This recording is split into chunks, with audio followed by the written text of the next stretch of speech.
ओम शांति। 10 सितंबर 2024। मीठे प्यारे बाबा के आज के मधुर महावाक्य।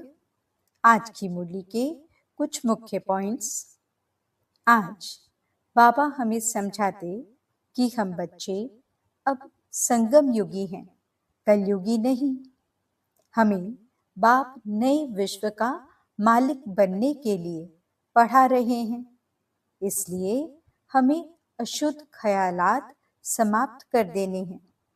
याद के बल से अपना स्वभाव मीठा और कर्मेंद्रियां शांत करनी है। ऐसा मीठा वातावरण बनाना है जो कोई भी नाराज न हो। गुणवान बनने के लिए सदा स्वमान की सीट पर सेट रहना है। सदा अपने अकाल तख्त और बाप दादा के दिल तख्त पर बैठ स्वराज्य अधिकारी बन श्रेष्ठ कर्म करने हैं। तो चलिए सुनते हैं आज की बाबा की मीठी प्यारी मुरली। ओम शांति। बाबा कहते, मीठे बच्चे, माया को वश करने का मंत्र है मन मना भव। इसी मंत्र में सब खूबियां समाई हुई हैं। यही मंत्र तुम्हें पवित्र बना देता है।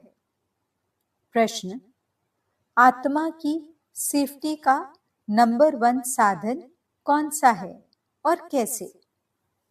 उत्तर, याद की यात्रा ही सेफ्टी का नंबर 1 साधन है, क्योंकि इस याद से ही तुम्हारे कैरेक्टर सुधरते हैं।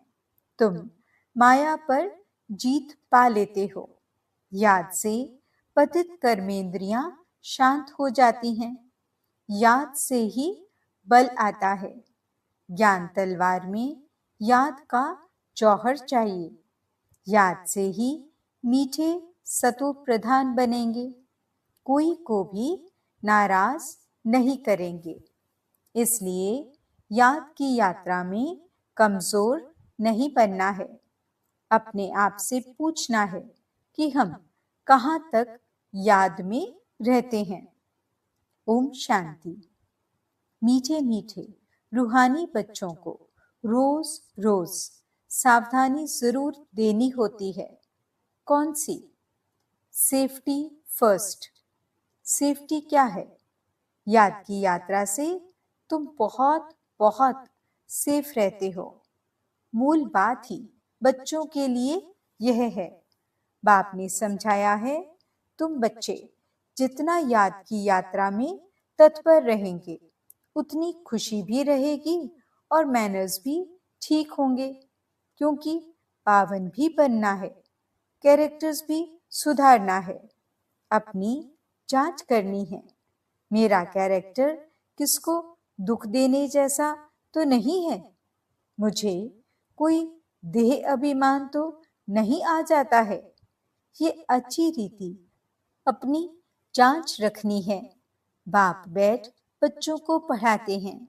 तुम बच्चे पढ़ते भी हो तो फिर पढ़ाते भी हो। बेहद का बाप सिर्फ पढ़ाते हैं, बाकी तो सब हैं देहधारी। इसमें सारी दुनिया आ जाती है।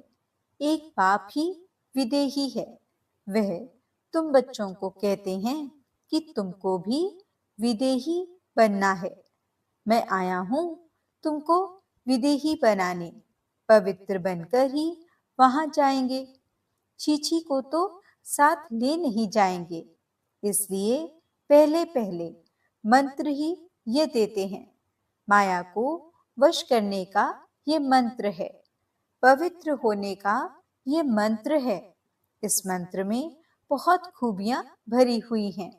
इनसे ही पवित्र बनना है। मनुष्य से देवता बनना है। जरूर हम ही देवता थे, इसलिए बाप कहते हैं, अपनी सेफ्टी चाहो, मजबूत महावीर बनना चाहो तो ये पुरुषार्थ करो।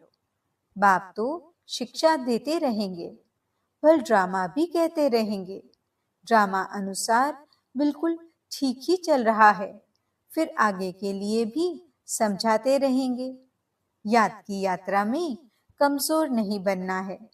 बाहर रहने वाली बांधेली गोपिकाएं जितना याद करती हैं, उतना सामने रहने वाले भी याद नहीं करते हैं, क्योंकि उनको तड़फन होती है शिव बाबा से मिलने की। जो मिल जाते हैं उन्हों का पेट जैसे कि भर जाता है। जो बहुत याद करते हैं वह ऊंच पद पा सकते हैं। देखा जाता है अच्छे अच्छे बड़े बड़े सेंटर्स संभालने वाले मुख्य भी याद की यात्रा में कमजोर हैं। याद का जौहर बहुत अच्छा चाहिए। ज्ञान तलवार में याद का जौहर न होने कारण किसको तीर लगता ही नहीं, पूरा मरते नहीं। बच्चे कोशिश करते हैं ज्ञान का बाण लगाकर बाप का बनाएं व मर जीवा बनाएं, परंतु मरते नहीं। तो जरूर ज्ञान तलवार में गड़बड़ है। बाबा भल जानते हैं ड्रामा बिल्कुल एक्यूरेट चल रहा है, परंतु आगे के लिए तो समझाते रहेंगे ना। हर एक अपनी दिल से पूछो, हम कहाँ तक याद करते हैं? याद से ही बल आएगा। इसलिए कहा जाता है ज्ञान तलवार में जौहर चाहिए। ज्ञान तो बहुत सहज रीति समझा सकते हैं। जितना जितना याद में रहेंगे उतना बड़े मीठे बनते जाएंगे। तुम सतो प्रधान थे तो बहुत मीठे थे, अब फिर सतो प्रधान बनना है। तुम्हारा स्वभाव भी बहुत मीठा चाहिए। कभी रंज यानी नाराज नहीं होना चाहिए। ऐसा वातावरण न हो जो कोई रंज हो। ऐसी कोशिश करनी चाहिए, क्योंकि ये ईश्वरीय कॉलेज स्थापन करने की सर्विस बहुत ऊंची है। विश्वविद्यालय तो भारत में बहुत गाए जाते हैं, वास्तव में वह है नहीं। विश्वविद्यालय तो एक ही होता है। बाप आकर सबको मुक्ति, जीवन मुक्ति देते हैं। बाप जानते हैं सारी दुनिया के जो भी मनुष्य मात्र हैं सब खत्म होने हैं। बाप को बुलाया भी इसलिए है कि छीछी दुनिया का खात्मा और नई दुनिया की स्थापना करो। बच्चे भी समझते हैं बरोबर बाप आया हुआ है। अभी माया का पॉम्प कितना है, फॉल ऑफ पॉम्पई का खेल भी दिखाते हैं। बड़े बड़े मकान आदि बना रहे हैं। यह है पॉम्प। सतयुग में इतने मंजिल के मकान बनते नहीं हैं। यहाँ बनते हैं क्योंकि रहने के लिए जमीन कम है। विनाश जब होता है तब सब बड़े बड़े मकान भी गिर पड़ते हैं। आगे इतनी बड़ी बड़ी बिल्डिंग नहीं बनती थी। बॉम्ब्स जब छोड़ेंगे तो ऐसे गिरेंगे जैसे ताश के पत्ते गिरते हैं।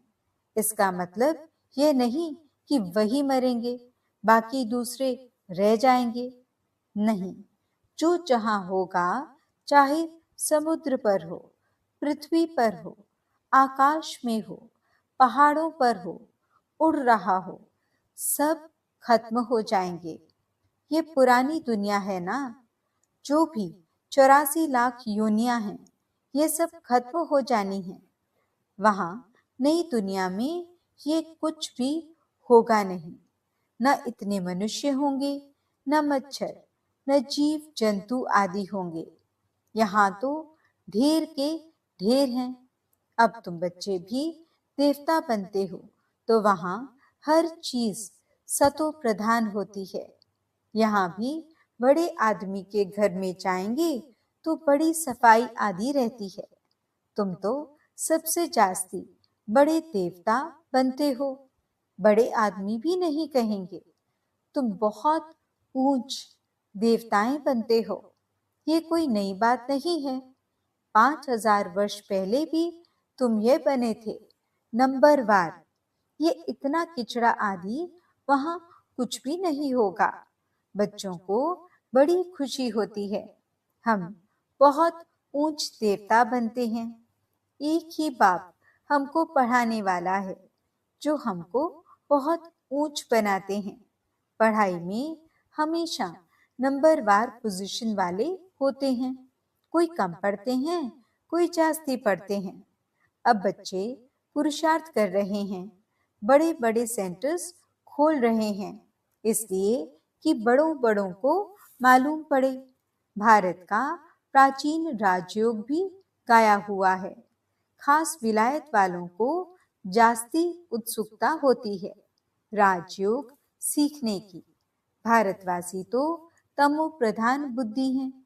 वे फिर भी तमो बुद्धि हैं, इसलिए उन्हों को शौक रहता है भारत का प्राचीन राजयोग सीखने का।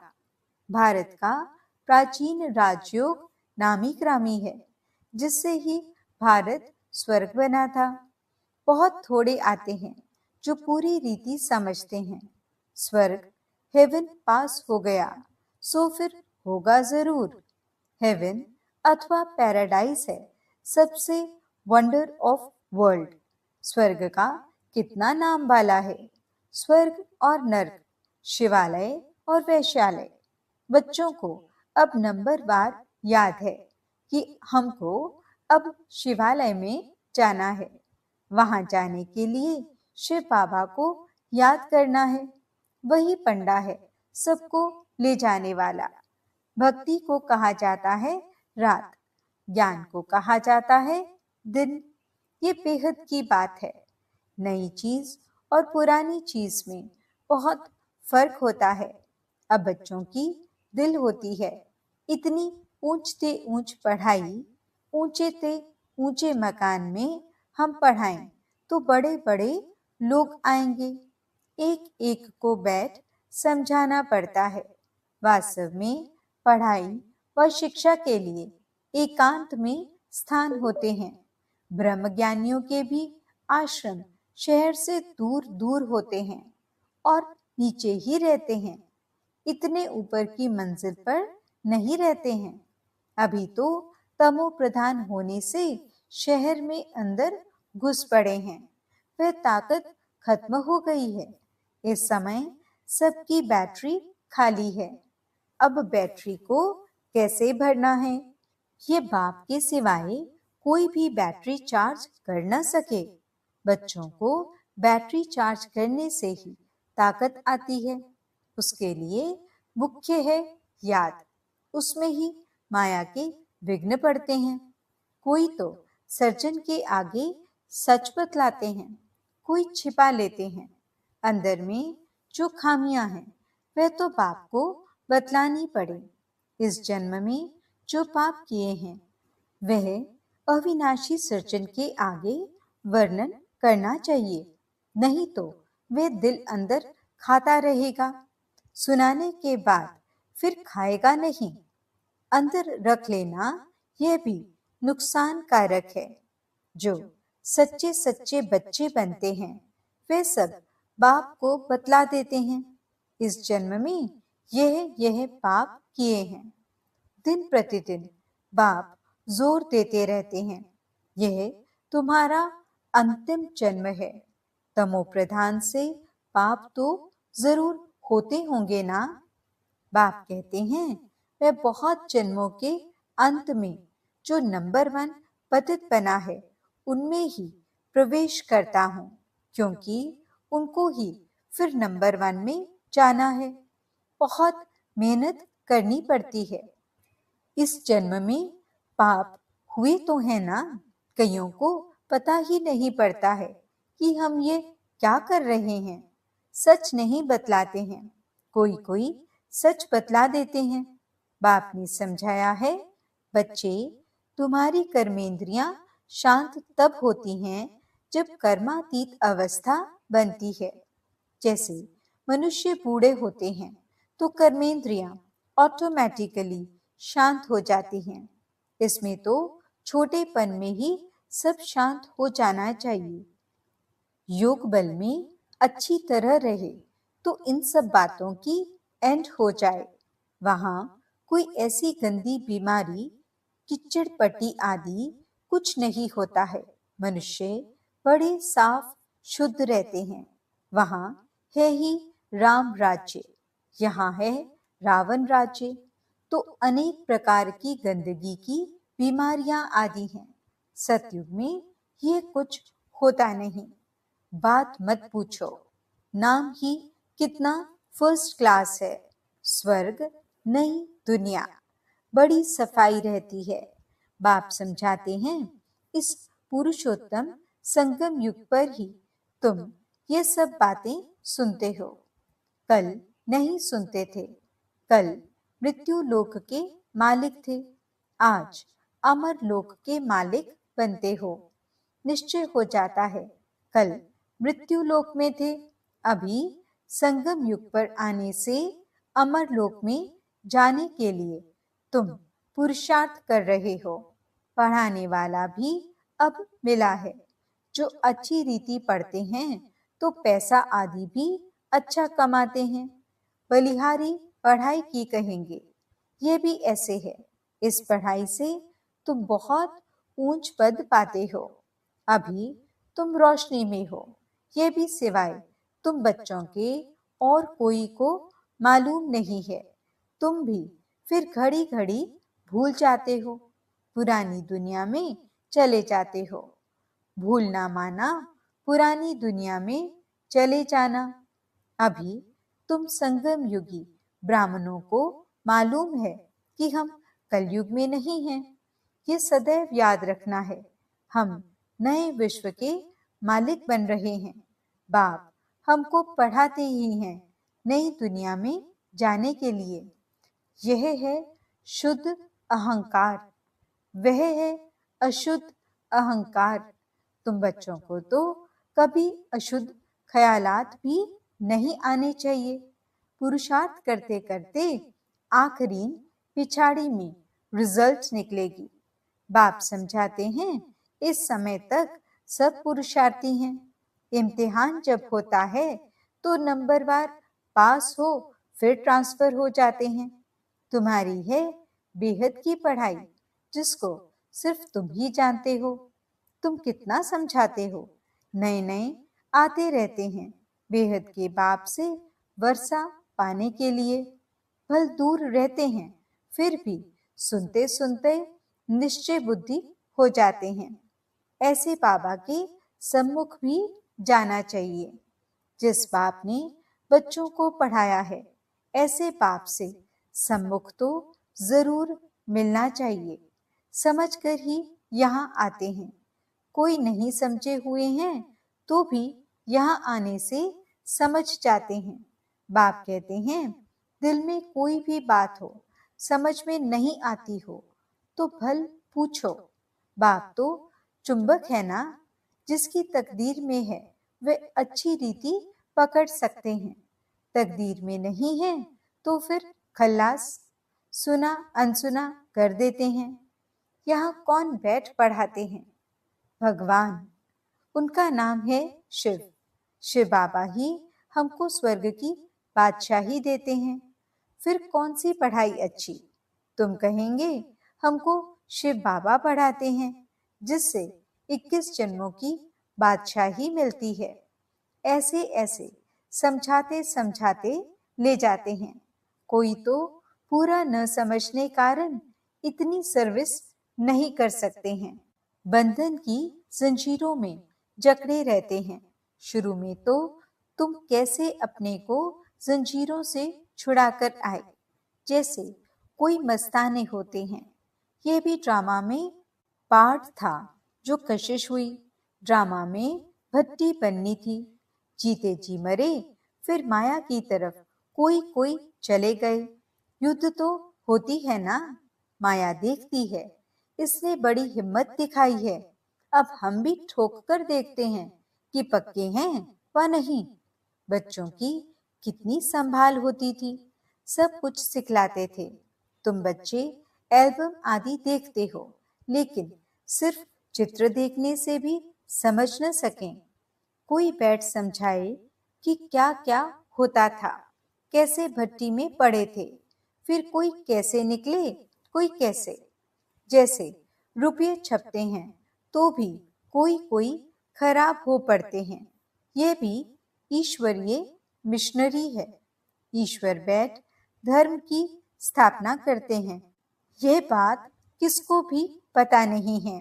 बाप को बुलाते भी हैं, परंतु जैसे तवाई समझते ही नहीं। कहते हैं ये कैसे हो सकता है। माया रावण एकदम ऐसा बना देती है। शिव बाबा की पूजा भी करते हैं, फिर कह देते सर्वव्यापी। शिव बाबा कहते हो, फिर सर्वव्यापी कैसे होगा। पूजा करते हैं, लिंग को शिव कहते हैं, ऐसे थोड़े ही कहते कि इसमें शिव बैठा है। अब पत्थर ठिक्कर में भगवान को कहना, तो क्या सब भगवान ही भगवान है। भगवान अनलिमिटेड तो नहीं होंगे ना। तो बाप बच्चों को समझाते हैं, कल्प पहले भी ऐसे समझाया था। अच्छा, मीठे मीठे सिकिलदे बच्चों प्रति माता पिता बाप दादा का याद प्यार और गुड मॉर्निंग। रूहानी बाप की रूहानी बच्चों को नमस्ते। हम रूहानी बच्चों की रूहानी बाप दादा को दिल व जान सिख व प्रेम से नमस्ते नमस्ते नमस्ते जी। गुड मॉर्निंग बाबा। शुक्रिया बाबा। धारणा के लिए मुख्य सार। पहला पॉइंट, ऐसा मीठा वातावरण बनाना है जिसमें कोई भी नाराज न हो। बाप समान विदेही बनने का पुरुषार्थ करना है। याद के बल से अपना स्वभाव मीठा और कर्मेंद्रियां शांत करनी है। दूसरा पॉइंट, सदा इसी नशे में रहना है कि अभी हम संगम युगी हैं, कल युगी नहीं। बाप हमें नए विश्व का मालिक बनाने के लिए पढ़ा रहे हैं। अशुद्ध ख्यालात समाप्त कर देने हैं। वरदान, अकाल तख्त और दिल तख्त पर बैठ सदा श्रेष्ठ कर्म करने वाले कर्म योगी भव। इस समय आप सभी बच्चों को दो तख्त मिलते हैं, एक अकाल तख्त, दूसरा दिल तख्त। लेकिन तख्त पर वही बैठता है जिसका राज्य होता है। जब अकाल तख्त नशीन हैं तो स्वराज्य अधिकारी हैं, और बाप के दिल तख्त नशीन हैं तो बाप के वर्षे के अधिकारी हैं, जिसमें राज्य भाग्य सब आ जाता है। कर्मयोगी अर्थात दोनों तख्त नशीन। ऐसी तख्त नशीन आत्मा का हर कर्म श्रेष्ठ होता है, क्योंकि सब कर्मेंद्रियां लॉ और ऑर्डर पर रहती हैं। स्लोगन, जो सदा स्वमान की सीट पर सेट रहते हैं वही गुणवान और महान हैं। ओम शांति।